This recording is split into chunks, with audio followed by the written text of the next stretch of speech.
আসসালামু আলাইকুম প্রিয় বন্ধুরা, কেমন আছেন সবাই? আশা করতেছি আপনারা সবাই ভালো আছেন। ফিলিপিনো ভাষা শিক্ষা লেসন আপনাদেরকে আবারও স্বাগতম।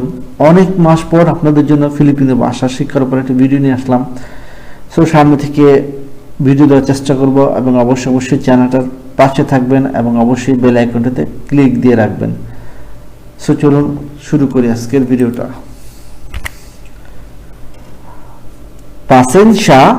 পাসেনশা অর্থ হচ্ছে ধৈর্য, যার ইংলিশ হচ্ছে পেশেন্স।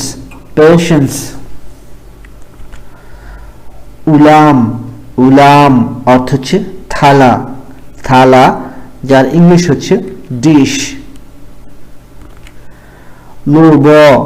লোব অর্থ হচ্ছে নেকড়ে বাঘ অর্থ, যার ইংলিশ হচ্ছে উলফ।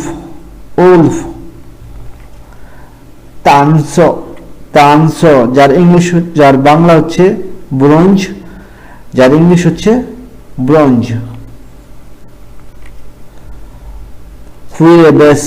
হুয়েবেস অর্থ হচ্ছে বৃহস্পতিবার, যার ইংলিশ হচ্ছে থার্সডে।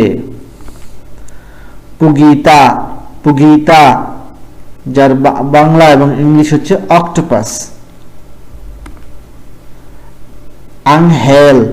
আংহেল যার বাংলা হচ্ছে ফেরেশতা, যার ইংলিশ হচ্ছে অ্যাঞ্জেল। তুনাই যার বাংলা অর্থ হচ্ছে সত্যিকার অর্থে, যার ইংলিশ হচ্ছে ট্রুলি। পেকে যার বাংলা অর্থ হচ্ছে নকল, যার ইংলিশ হচ্ছে ফেক। ইপো অর্থ হচ্ছে ঘূর্ণিঝড়, যার ইংলিশ হচ্ছে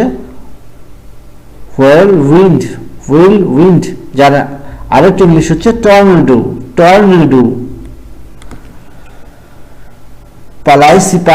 পালাইসিপান অর্থ হচ্ছে ধাঁধা, যার ইংলিশ হচ্ছে পাজল।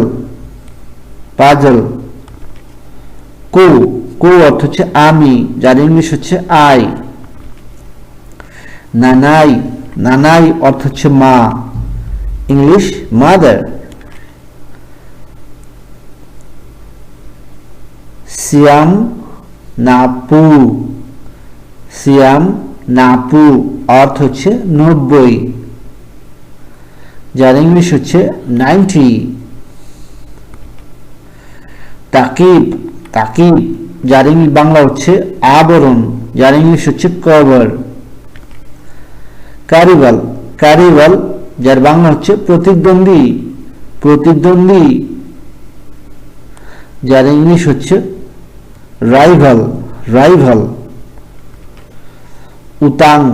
উতাং যার বাংলা হচ্ছে ঋণ, যার ইংলিশ হচ্ছে ডেপ্ট। বারিয়া যার ইংলিশ হচ্ছে মুদ্রা, যার বাংলা হচ্ছে মুদ্রা, ইংলিশ হচ্ছে কয়েন। পানালানিং অর্থ হচ্ছে প্রার্থনা, যার ইংলিশ হচ্ছে প্রেয়ার। বোহাই অর্থ হচ্ছে জীবন, যার ইংলিশ হচ্ছে লাইফ। সো বন্ধুরা, এই ছিল 20টির মতো ফিলিপিনো শব্দার্থের উপর একটি ভিডিও। সামনে আরো অনেক ভিডিও পাবেন ফিলিপিনো ভাষার উপর, এবং যারা ক্রোয়েশিয়া বসবাস করতেছেন তাদের জন্য ভিডিও থাকবে। সো আজকের মতো বিদায় নিচ্ছি, ভালো থাকবেন সবাই।